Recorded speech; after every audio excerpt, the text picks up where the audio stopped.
Springfield. Welcome back. We're here at The Voice, and Andrew Keaton sitting right next to Zephron Mongrew. And when we left off on that segment, we were talking about belief in the Bible, because what you had mentioned about health, and I agree with you on health too. I don't think it's just one particular thing. I think it's a bunch of things. But when you talk about health, I think you are right. Even myself, you got to get healthy. Because that's the start of it. You can't do the work that we want to do if we're not healthy. That's right. But you also talked about the belief system, and we don't know who we are. But the problem I have with that, and once again, this is another show that's probably gonna pick up next segment, is about we haven't really got to the core factions of where we come from and who we are. That's right. Because if you look at the whole concepts of the Bible and where it came from, once again, you gotta examine that, because everything is based on belief. Okay. When we look at African spirituality, we're basing it on facts now. Okay. Now, when I say that, I'm talking about there's a very interesting character when you look at beliefs, and his name is Eusebius. And every person that's into the Bible should know who Eusebius is. And if you don't know who Eusebius is, you're doing yourself a non-favor, because you know who Constantine is. Yeah. Constantine, and you're looking at the Conference of Nicaea in 14, I think it was 425 AD. When you look at Eusebius, Eusebius was basically a Karl Rove, if you want to say, to Constantine. Basically a troublemaker, and he was appointed by Constantine to create and basically put together the whole concepts of the Bible. When you look at it, that's where the European presence came in at that time of the Bible. They took 88 priests and got them together. Now, because the Bible is made up of what? 66 stories, 66 accounts over a 2,500 year, 2,000 year span of time, if you really look at it, if you look at it, the belief. So I'm gonna let you pick up from there when we talk about it. All right, now unfortunately we don't have a little bit of time left, so I can't really address that in full detail. So, however, again, we'll do that on another show. But to pick up where we left off earlier, the Bible, as I was saying, is not a religious book. It has nothing to do with religion. But people put religion on the book. Because what has happened is that our oppressor, once again, has gotten hold of our records and have used it against us, okay? And so he's given us something we call religion, okay? And in that religion, what he's done is taken it and took our records and said, hey, according to these records, I am your God. Look, see that white guy right there?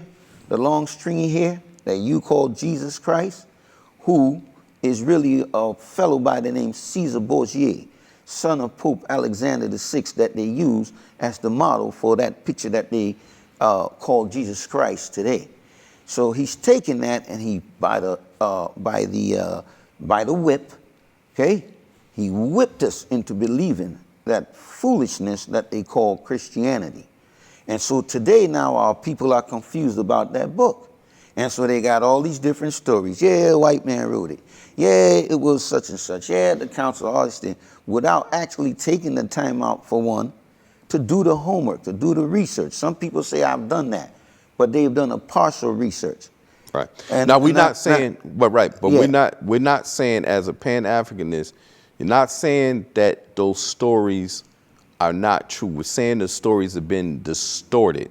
And the way that it's given to you now is not the way that it happened. Right. So let's look at how it's given to you now. For example, like I said earlier, in the Bible is the answer to our problems. The liberation of our people is in the book, because as I said earlier, it is our history book. According to the book, the people that God says is his chosen people, the children of Israel, I'm saying that's who we are.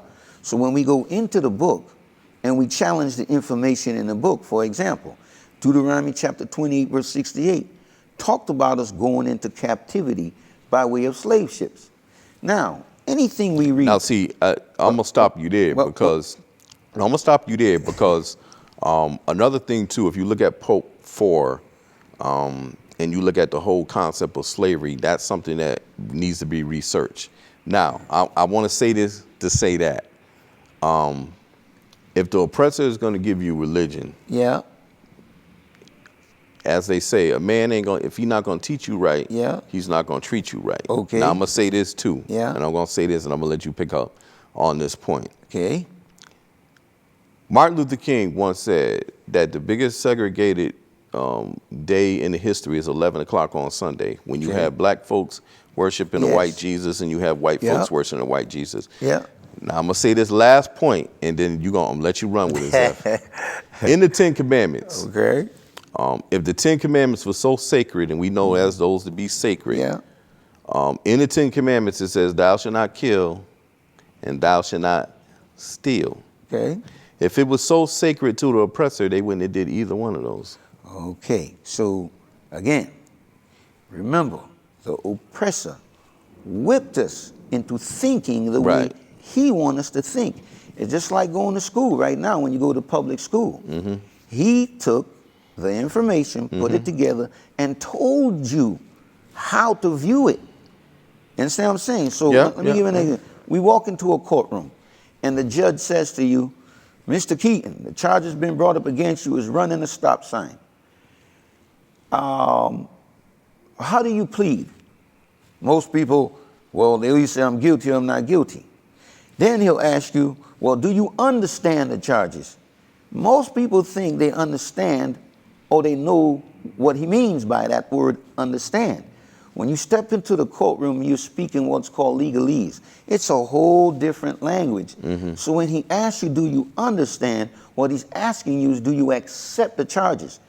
Now, if you think I'm lying, go into a courtroom next time you have anybody who's listening and argue and challenge the judge. No, I do not understand. Don't say I don't understand. Say I do not accept the charges, and see what type of argument you get out the judge. Go look it up, Black's Law Dictionary. Go look up these words, what I'm saying. So now when we go to the Bible, we have the same situation. We have biblical language. So the Bible was translated from the Hebrew and the Greek. So now when we look at the word thou shalt not kill in the Ten Commandments, but yet when you go to Ecclesiastes chapter 3, verse 8, it says there is a time to kill. Now, let me say this. That sounds like a contradiction.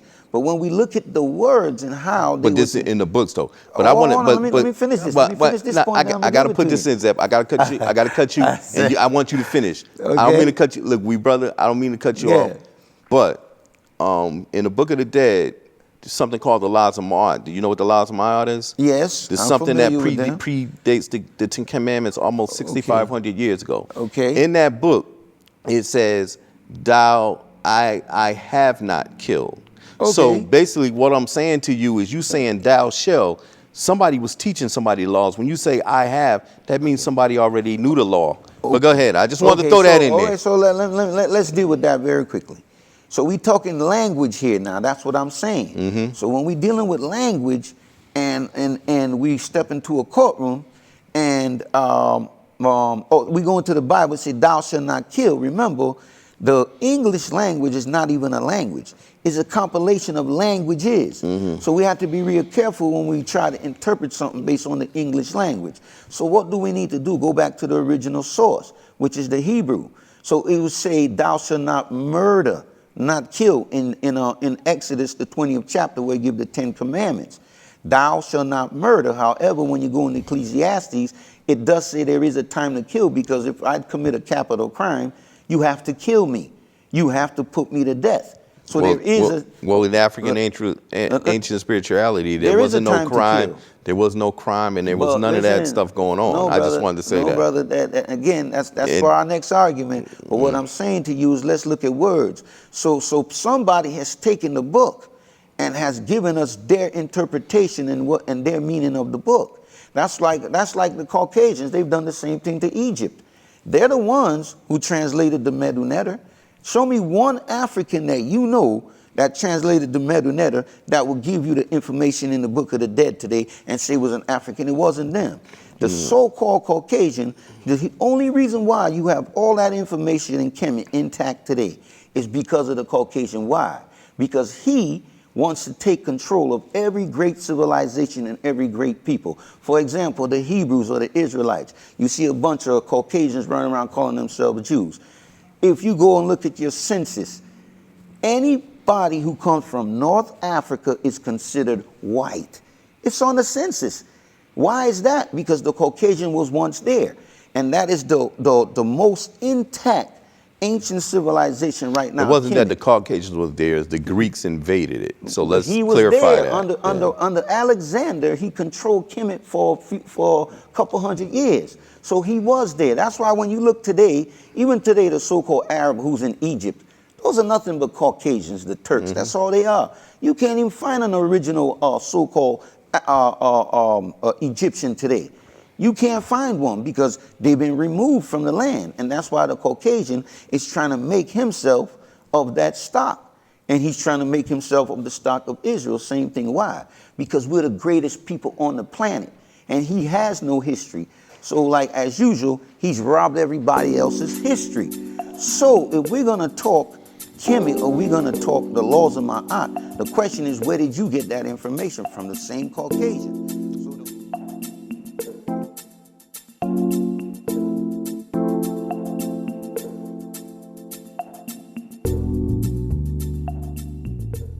Hi, I'm TC Eckstein, and I want you to tune in to TC Eckstein's 413 Community Cafe. We have Janine Fondon of UnityFirst.com. We have so many community events going on and upcoming, and we're going to be covering them all just for you. Robert Rell's Urban Art Exhibit. We have Robert Rell's Urban Art Exhibit at the Dunbar Community Center. Go Red from the American Heart Association. We have the luncheon. So we hope you tune in, and we hope to see you, and we're looking forward to more of the 413 community being brought to you. Stay tuned.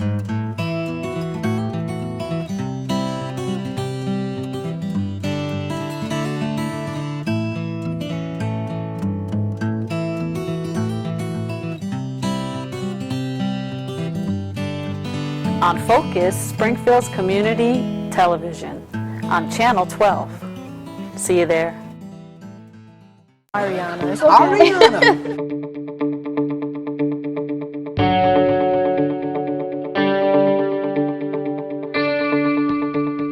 Supposed to be. Now I'm going to ask you.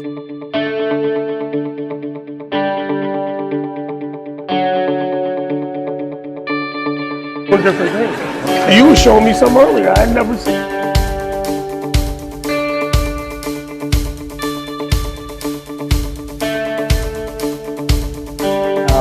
Self-taught like you. Yep.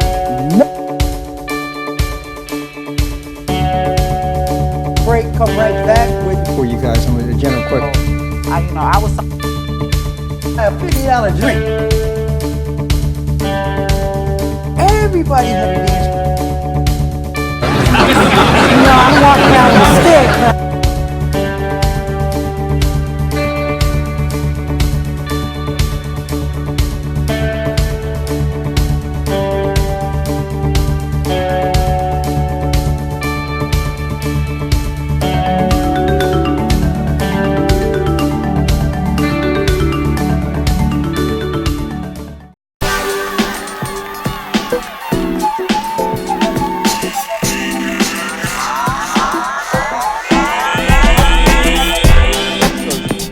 Not all Caucasians gave us history and gave us information. It is factual. See, I've witnessed, at some point, it has to be an eyewitness account. I've been in those, I've been there. I've seen it for myself. I've seen it where no people of Caucasian descent were nowhere around. I've seen it with no biblical facts and none of this stuff. I've seen where the stuff was taken from. I've seen it. Okay. What we need to do as people, and that's what the European is good. They're good at us getting up here arguing about some book. That's right. That's right. What we need to do, and I'm challenging you, me and you need to get groups together. And Anthony Broder does it. Yeah. Ajwa Kwesi does it. What we need to do is we need to take people there to see it for themselves. Because I've seen it. Okay. And when you see it, brother, Yeah. I'm telling you right now, you're going to have a change of mind. You ain't going to change what you believe. Okay. All it's going to do is going to make you a stronger person. It's going to make you more into the stuff Okay. because you've seen it. And I'm talking about, we ain't went with people that don't know what they're talking about. I seen it, and I seen it for myself. And I was on your part too, because I have people that are Israelites, some strong people in the family.